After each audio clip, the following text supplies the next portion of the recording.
G'day and welcome to the Grow a Small Business Podcast. I'm your host, Troy Truen. Each week, we speak with an owner who has grown a business with 5 to 30 team members to something bigger. Diving into their numbers and unearthing the pain they've experienced, we explore what they did to overcome each barrier and what they would do differently from day one. Let's get into it. Welcome everyone. Today I'm interviewing Jay Albany from Dirty Clean Foods, which is a subsidiary of an ASX-listed company called Wide Open Agriculture, and they're based in just southeast of Perth in Australia. Thanks for your time today, Jay. Thanks for having me, Troy. So let's start with how we know each other. Ben de Jong, who's in Perth from The Cut, which is an agency that specialises in Shopify websites for businesses. Had him on episode 9, and when I was over in Perth late last year, we caught up for a coffee and he suggested a few people to come on the cast, and obviously you're one of them. Oh, thanks. I appreciate it from Ben. Tell the audience a bit about your business, what it does and how it makes money. Sure. Dirty Clean Food is a food brand, and we are focused on advancing regenerative farming. So we're creating sort of a new channel for consumers to access produce that has been farmed in Western Australia with regenerative farming techniques. Right, fantastic. So what's the revenue model there? How do you charge? Sure, we have 3 channels, and our main goal is transformation of acreage from industrial farming to regenerative farming. We do try to make money too, and we have 3 channels. We've got a direct-to-consumer online delivery platform, which is, you could probably think of it as a farmer's market online that delivers to you tomorrow. And that is about half our business. And we also provide packaged products to groceries, independent groceries in Perth and Margaret River. And then we also provide beef and lamb to some of the top restaurants in town. Yep, great. How did the business start out? Interestingly, the business started out, it was kind of early to mid 2019. And as you mentioned, Dirty Clean Foods, subsidiary of Wide Open Agriculture, which is a ASX-listed company that's focused on advancing regenerative farming in WA. And we were looking to we had wonderful relationships with family farmers who were trying to farm in a unique and better way for the planet. But we had learned as a company that we needed a commercial channel that we could sort of influence and control to really build a continuous feedback loop and grow that. And I came up with Dirty Clean Food, which was a business that we could sell these and build a distribution network to provide the produce.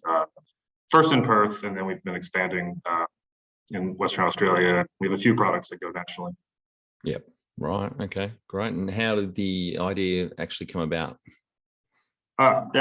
We had a good team. We've had about 5 people at that time working in the business with a couple of different ideas for commercializing.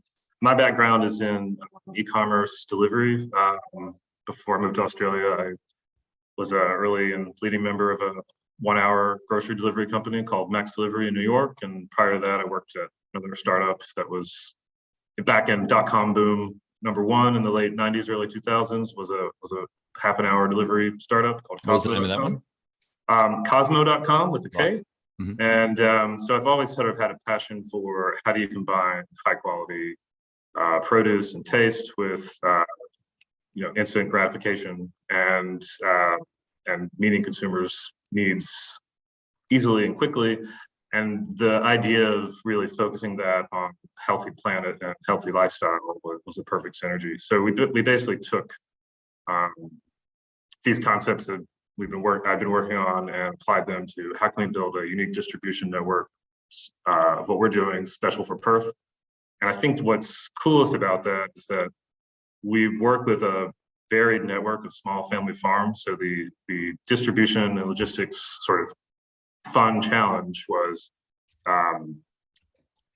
dozens of small family farms. How do you aggregate these producers, market a brand that sort of conveys farm to fridge in an authentic and new way and is sustainable from a business and environment perspective? Yeah, great.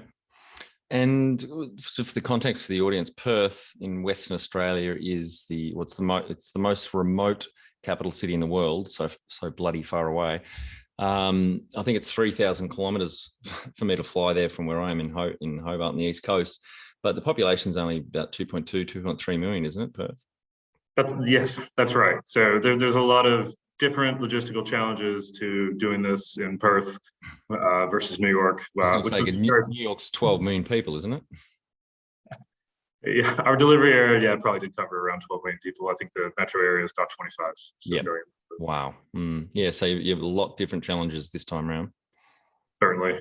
Building density is always key for a distribution business, and there are different challenges and different vehicles, different problems.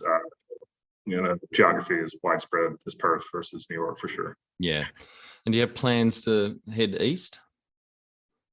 Yes, we would really be interested in expanding the brand east. We have started this with packaged products. We are actually building Western Australia's first commercial oat milk factory. We just completed financing for that at the end of last calendar year. And we are selling the oat milk currently in Perth, and we've expanded to the East Coast and nationally with our manufacturing partner, but certainly we'd like to replicate that with other products and probably the website as well. It has been on our board for a while. The complications of COVID have made us focus on home market and packaged products with long shelf life. We're certainly keen to get out there as things open up. Yeah, oat milk, I've seen that around a lot more. What's the name of your brand? I think I've seen it. It's Oat Up, and we don't have distribution in Tasmania, but we are heavily distributed in Perth, and got about 1,000 locations coming online in March, or a total of 1,000 locations domestically. And by the end of March, should be active. Started in Perth and have expanded to New South Wales and Victoria. Kind of a key step that we are really pleased with was Woolworths has gotten behind our oat milk, which is the world's only carbon neutral oat milk made from regenerative oats, and is rolling that out in March. So super excited for that. And then Western Australia, while isolated, as you pointed out, it also has a pretty strong foundation of being a gateway to exporting high quality produce into Asia. So we've at the end of last year, we added distribution in Hong Kong and Singapore, and rolling out a few more countries earlier this year. Oh, that's great. That's terrific. And so mid 2019, when you started up this business, so how old were you then? I was 42 then. So I'd had a couple goes at startups. I've been pretty successful. First one was classic.com. Yeah, crash. 1990s, raise heaps of money, go out of business before the NASDAQ crash or after the NASDAQ crashes. But a super great experience from just out of uni. And then I went to work in finance for a while, which was wonderful. I really built up. I learned that I needed to have a stronger financial background in order to sort of achieve my own personal dream of being an entrepreneur. And then I went back into online delivery startups in 2007. Do you have some key numbers you can share to illustrate the growth of the business over just over 2.5 years now? Yeah, sure. We launched Dirty Clean Food in June of 2019. The team was very small. Company had 5 employees based in Perth, and of that, 3 were involved in Dirty Clean Food. And so initial sales were definitely me running around with some help from our operations team, chasing down restaurants and grocery stores. But we did $40,000 of sales in our first month, and $200,000 of sales in our first full quarter of Dirty Clean Food. And we're currently at a $10 million annual run rate. So in 2022, so a little over 2.5 years. So it's definitely been with about 40 employees. So it's definitely been a very exciting hyper growth story for the last couple of years, and that's been incredible to be a part of. Such a great team. Holy shit, that is incredible growth. Congratulations to you and the team. Thanks. It's hard to believe sometimes. Yeah. When was the moment you felt like you had succeeded? That's a really good question. I kind of feel like it's hard to ever feel like you've really succeeded, but I definitely think pretty early on, in November of 2019, early December, we did an official grocery store launch of a branded steaks product, and we were still very small. As I mentioned, we're probably $200,000 per quarter, but it was super well attended. And the team I could tell looking around, there were people from all the top independents and several restaurant customers and food box customers who were there. And I could just feel there was something special happening, and energy behind our mission, which felt like, oh wow, we've got something special here. To feel successful, I think definitely the last few months, we were lucky enough to get sort of a big contract with Woolworths and add major distributors for our oat milk products at the end of the last calendar year. And that really is the first time I felt like, we've really got something special here that could be globally impactful. So for now, that's when I first felt success, but I think we're always hungry for more. What does success look like to you? We measure success in how our farmers and farming partners respond, honestly, and how our customers respond to that. And we use metrics and data, but for me, I feel success when I go visit someone who had been struggling with their business and their farm, because of the challenges of being a small farmer in today's industrial corporate farming world, and we've helped them grow their business and live their dream of farming regeneratively, because it is extremely hard to balance all the farming duties, the challenges of not using any nasties in your process and trying to rebuild soil health, and then going to the market to sell or finding ways to sell. It's a lot, and it's hard work that I don't know if people really understand that. So when we can be a channel that lets them expand the right way, the way that they wanted to expand the lives of their dream, I think that is really rewarding.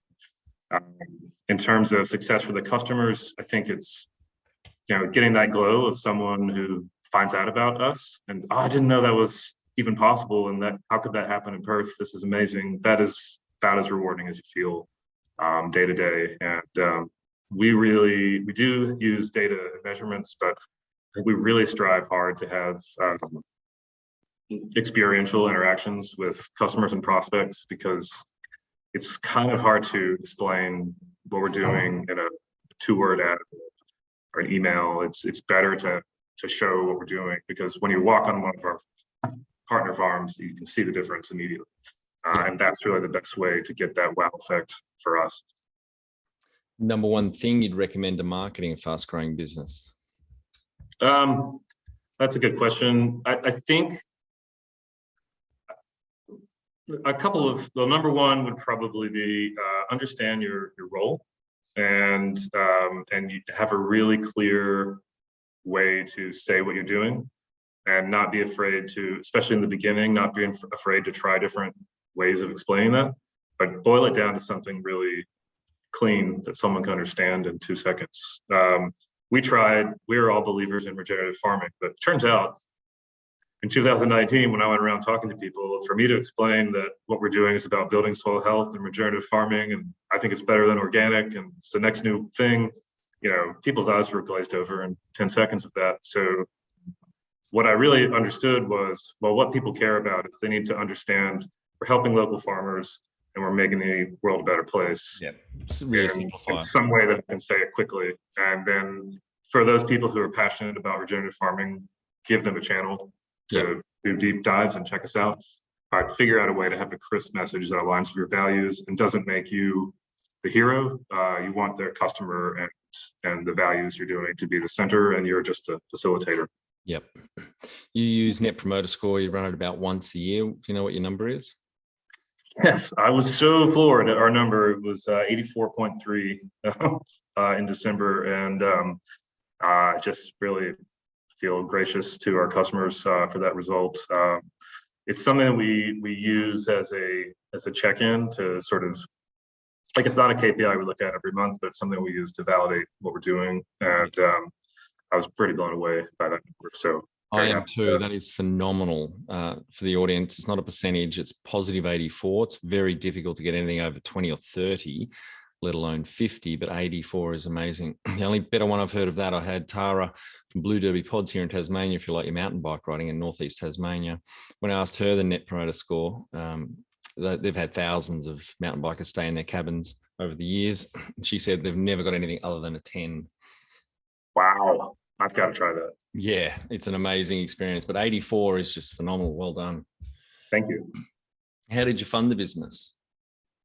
We are a subsidiary of a public company. So we have funded it through the sale of equity, mostly, a couple of small loans, and that's kind of been the main thing. So it's pretty much about demonstrating that we're trustworthy to grow the business and have a plan to generate cash flow as we scale, and exciting projects that to generate interest from equity holders.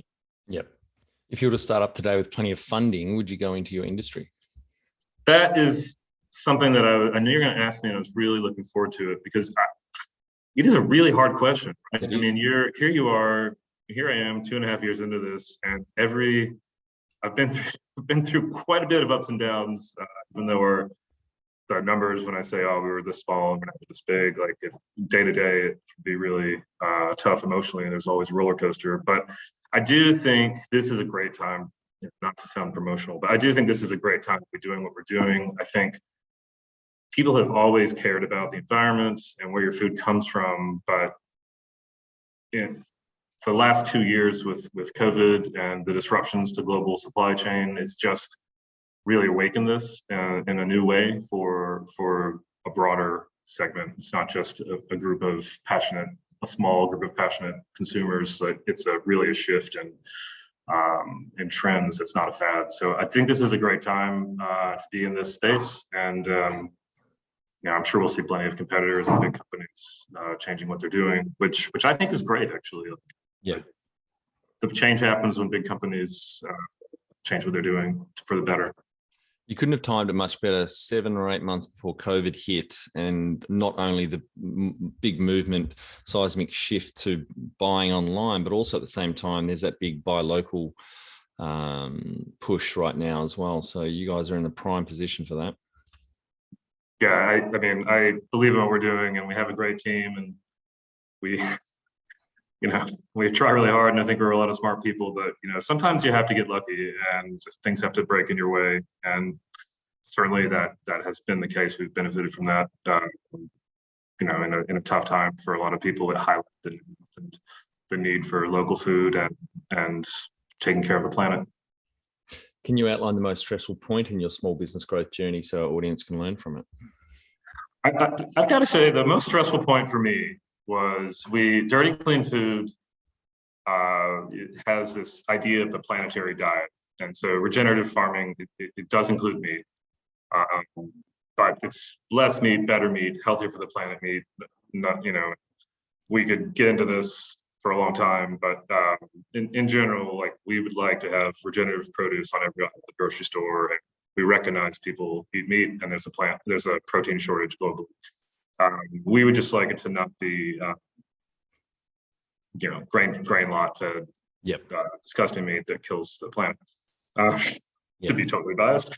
So we had a pretty successful launch, and it felt like things were really going along well in the meat business, and the digital business had, pretty quickly adapted to the challenges of COVID. And I would have probably said the shift from the beginning of COVID, where our customer base flip-flopped, was the hardest part. And it flip-flopped from 75% B2B to 75% direct to consumer. That sounds like what should have been the biggest challenge, but I really think the hardest thing to do was to launch our oat milk product. And it was, for me at least, it was it was really challenging. You would have thought that meat business was the shadiest business around. If we could break through there, we'd break through anywhere. And the oat milk was a bunch of really people who love the environment and never, happy go lucky, but it was cutthroat and every kind of example you can think of, from big businesses not wanting a startup to weasel in, from legal challenges to messing with our distribution, to buying up our stuff from grocery stores. Like just a really big slog to get initial penetration. We kind of came out yelling, "Hey, we're going to make oat milk is for the planet. That's why people buy it. We're going to make the world's most environmentally friendly oat milk." And the response from competition was severe. So it was 6 months of just every sale was a slog, and was never done until it was done. And it took a really long time to get traction. I'm glad we have now, and it's definitely working. But I would say that the hardest part was actually just getting big enough to get noticed by big people who don't want to compete with you was tough. What area in business do you feel you've had to work on the most to add the greatest value? I think that's a good question. So for me, I mentioned I worked in finance for a while, and I have a pretty analytical frame of mind. But when you're an entrepreneur and you're growing a small business, you have to sell. It's a critical part. You have to always be selling the company. And so, there's plenty of people out there who are smart and can read a spreadsheet and make good decisions and make a PowerPoint. But you have to sell. It's a core thing. And if as a small business owner or entrepreneur, you can't sell, it's a real problem. So for me, I had to do a lot of self-development work. I read these silly how to sell books, from that, it's just laughable, but I was like, I have to learn how to sell because I'm not good at this. Yeah. And so, I read one that was, I think it was called something like How to Sell Everything by Brian Tracy, or Advanced. It was just like, big red font, clearly something to just get, I don't know, clearly probably not the most sophisticated thing, but I needed a very basic how to do this. Little Red Handbook of Selling was helpful. I read that. Even the How to Win Friends and Influence People, just to sort of understand basic and then practice. And then so I would say for me, that was really hard. And I think in my development for my career, making that transition from, analytical recommending analysis to, sell or die was tough. And I think that's probably an experience that many people with great ideas would learn from. What have you enjoyed least about managing fast growth? I think what I enjoy least is, as you start to hit the curve upward and get more people and more orders and more scale, you have to start letting go of things that you're used to controlling, and that is impacted by a range of people. You have a range of things. You have to hire good people. You have to take the time to train those good people and properly hand stuff off. You can't just assume that because you hired someone good, they're going to automatically be aligned with you.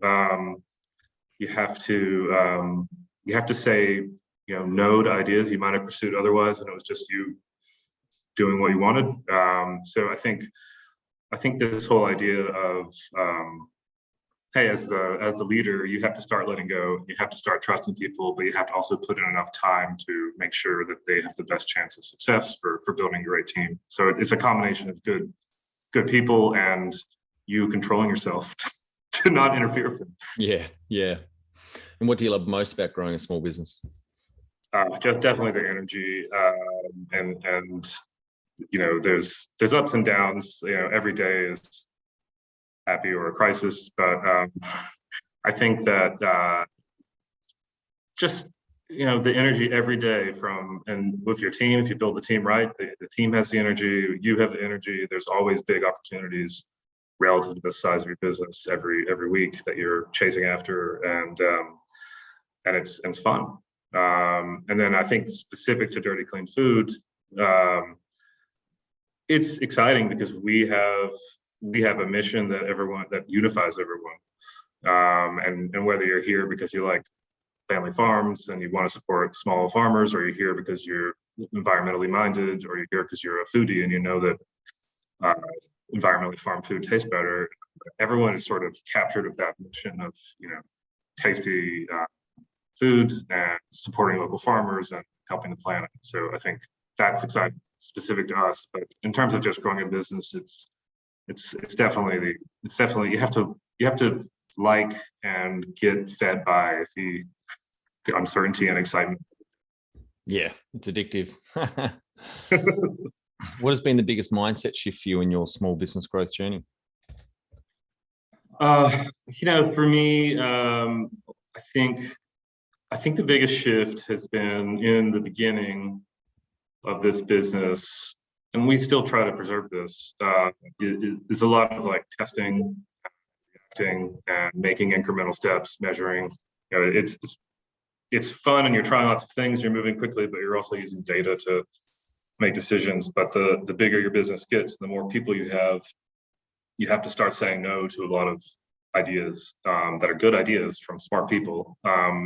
If only because now you have 40 people and everyone needs to be working on your top 3 items. And that is, I think shifting is certainly, we found our way because we were trying multiple ideas, and we eventually came upon the one that exploded. But it's hard figuring out a balance of how much of that spirit to give up versus how much you have to sort of get everyone on the same page to hit your goals as the pressure builds. What is the number one habit you think a small business owner needs to develop and maintain? Yeah, I think that we've touched on a couple of things, so I'll try to say something new. I mean, obviously hiring good people and taking the time to get them aligned with the company mission, and having a way to have a mission that everyone buys into. But I think for me, what is really important, I've learned over the last couple of startups, is that you have to protect. There's so much competition for your brain, from people, from ideas, from prospects, from employees, from yourself. You have to have a discipline to protect your thinking time.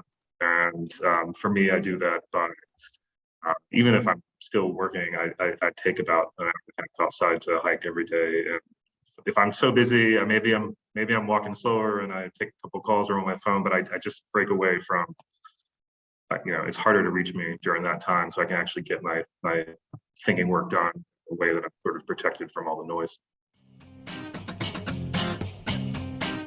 Be the change you want to see in your business. Become more productive and less stressed with our free Transform Your Performance online course. Once you see the benefits, put your entire team through the course at no cost. We start out by telling you the secret to guaranteed success, then over 100 lessons help you be more focused, present, productive, and feel more in control about work. growasmallbusiness.com. Can you talk to how you've added people to the team, some wins, mistakes, and advice for those listening? Yeah. So I think we've got I could not be happier with our team. So I do want to say that we've really hired well. When it works well for us, it's really about the sort of culture fit, in terms of, some challenges are someone's coming from a bigger company and a different way of doing things, particularly a longer planning cycle and how they operate their business. And then they show up here and we're moving fast and we're changing our mind a lot, and it can be jarring. So I want to have big company experienced people mixed in because they bring an experience that we don't have. But trying to do that well and have it match, find someone who's got a flexible enough personality and work style that they can bring that experience in without getting shaken by the go mentality here. That's probably the hardest challenge. I think a positive thing is, I feel fortunate about is that, we do have this sort of shared value of we think we're doing something that can make a real impactful change, at least in Western Australia, hopefully beyond that, on the environment and the farming community. So everyone kind of has that shared passion. And if you don't have that, then it's not authentic, then you're probably not going to want to be working with us because it's demanding. Yeah.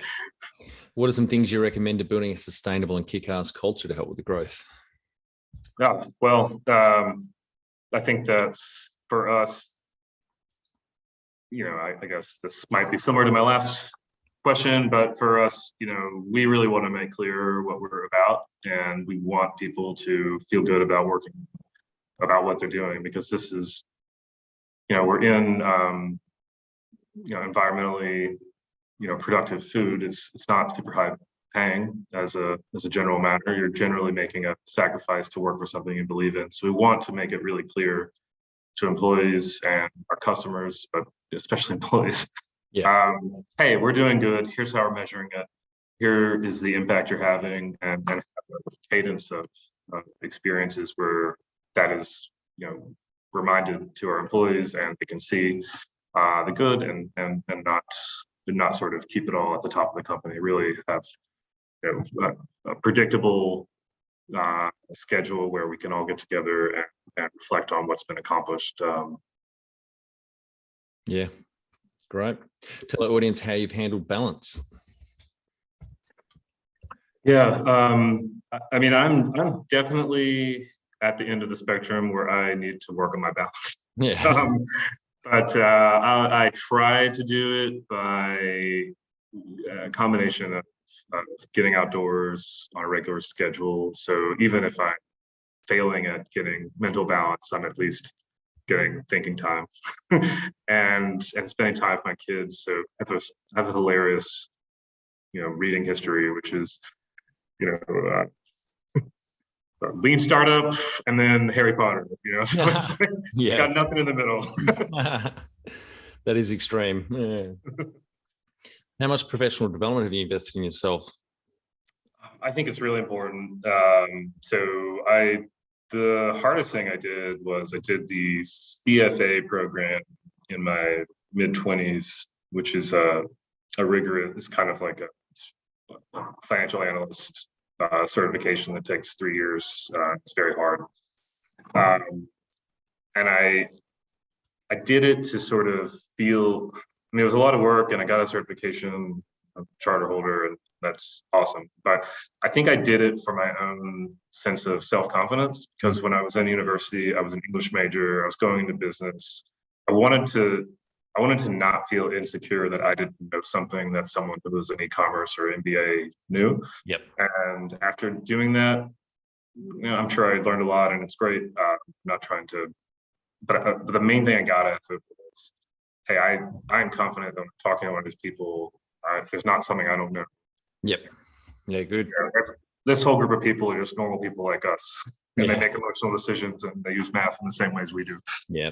And it just gives you the confidence. I also like to read books and listen to podcasts, but Yep. I think you got some questions on that coming later. So I have, yeah. Have you had mentors or coaches along the way? Yeah, I mean, not in a paid official way, but I certainly think that at Wide Open or Dirty Clean Food, we're co-CEOs with myself and Ben Cole, and we having that outlet to talk to a peer and a friend about what's going on. We look at different parts of the business a lot, and also we have a shared having that weekly regular conversation where we can really be able to talk openly and share things we're worried about or excited about. It's a really good grounding for me. We've got a board of directors that's experienced and supportive that I also lean on, especially if I have a question about marketing. We've got a great 2 members on the board have really awesome marketing experience. I could say, hey, I've got this great net promoter score, but when I send an email out that says refer a friend and I'll give you $20, and your friend $20, no one cares. Why? Yeah. What happened when you tried this?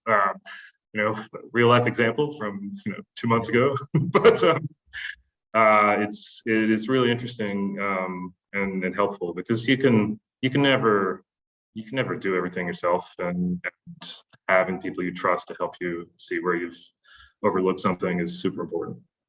And how big's the board, and how often does it meet? We've got 5 board members that are independent, and Ben's on the board. We meet every quarter, but we sometimes have sort of mini sessions for a specific issue. Yeah, right. And I assume one of the independents is the chair of that board. Yeah, well, chair of the board is Anthony Maslin. He's actually I guess he's independent in terms of day-to-day of the business, yes, but he is a large owner and founder of the Wide Open. Got it. Yep. I'll let you decide. Right, Jay, one of our final 5 questions. What do you think is the hardest thing growing a small business? Oh, for me, the hardest thing is definitely you have to making sure you have the sales right, and if you don't, making sure you can learn how to sell quickly would definitely be number one. Yeah. Favorite business book which has helped you the most? I really liked, there's a book called Loonshots, which is by a guy named Safi Bacall. And it's basically about super bursts of innovation. And, you hear about them and you read about them, and it seem, once they've happened, and they sort of seem, oh yeah, of course, that guy must be really smart. Or, why didn't I think of that, or whatever you think. But it explored like reality of how difficult and how long it took really smart people to actually recognize a loonshot and advance it, and how many times you fail, which is helpful, because as you're trying to innovate and you mess up, it's good to understand that some of the biggest innovations in the world have been ignored or overlooked for years by really smart people in big companies. So I think that was really interesting, and also has some advice on how to balance, your regular business and your growth with maintaining a small group of innovation as you grow, which I think a lot of people listening to your podcasts would appreciate. As you reach scale, but you want to still maintain that edge. How do you structure your business to do that and not lose both? It's a challenge. You haven't heard of that book, but I'm going to add it to my list right now. Definitely. Any great podcasts or online learning tools you use for your own professional development?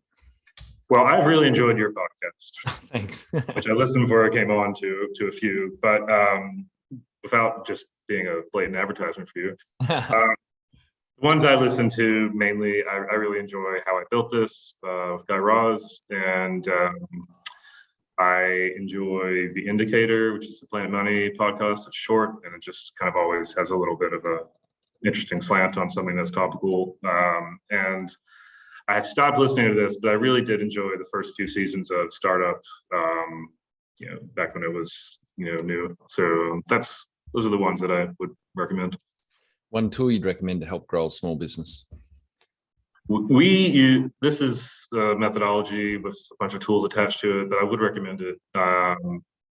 We use Agile methodology, which is, I think if you've heard of it, you probably think of it as a project management methodology, but we have used it sort of in every vertical of the company to establish shared cadence and open accountability with the team. And so that's like 90-day sprints, and you have a huddle each morning to quick accountability group.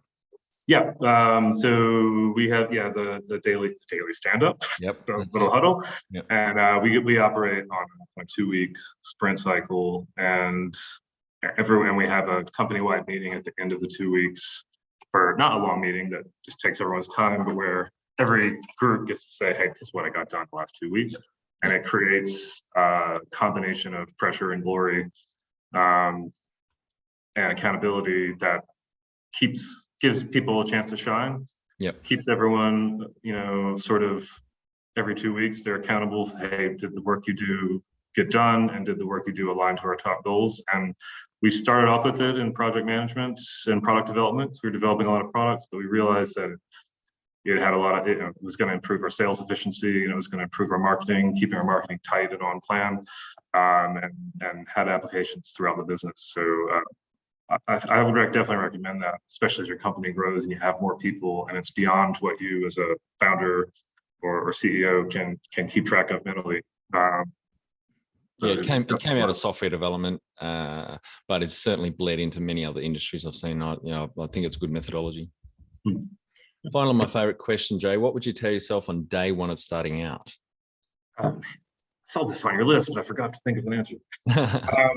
I think it is so. I guess I would tell myself, I mean, it's so impossible to think. So when I started this, my biggest worry was first thing we were selling cows. And cows are gigantic. And I was very consumed with, how am I going to sell an entire cow? And I wish I could just tell myself that, in 2.5 years, COVID is going to happen. Yeah. You're going to be selling 30 cows a week. And, this is not going to be a challenge. Don't worry so much on how to sell a cow. But I can't imagine how much time I spent thinking, these are really big. God, what? There's only a few steaks in here. What am I going to do with all the rest of this stuff? Yeah. So anyways, I would tell myself not to worry about that, to focus on growing the rest of the business and our plant products. All right. Well, thanks very much for your time today, Jay. I think the audience got a lot of value out of it. Really appreciated sharing that with us, and congratulations to you and the team on the growth from 5 or 6 full-time equivalents only 2.5 years ago to now 40 and hitting a $10 million a year top line. That's just amazing growth. Thanks, Troy. I really appreciate it. Thanks for doing this. That's it. Thanks for listening. Please leave a review in iTunes or whatever platform you listen to us on. It means more small business owners will find our cast and help people with their business growth journey.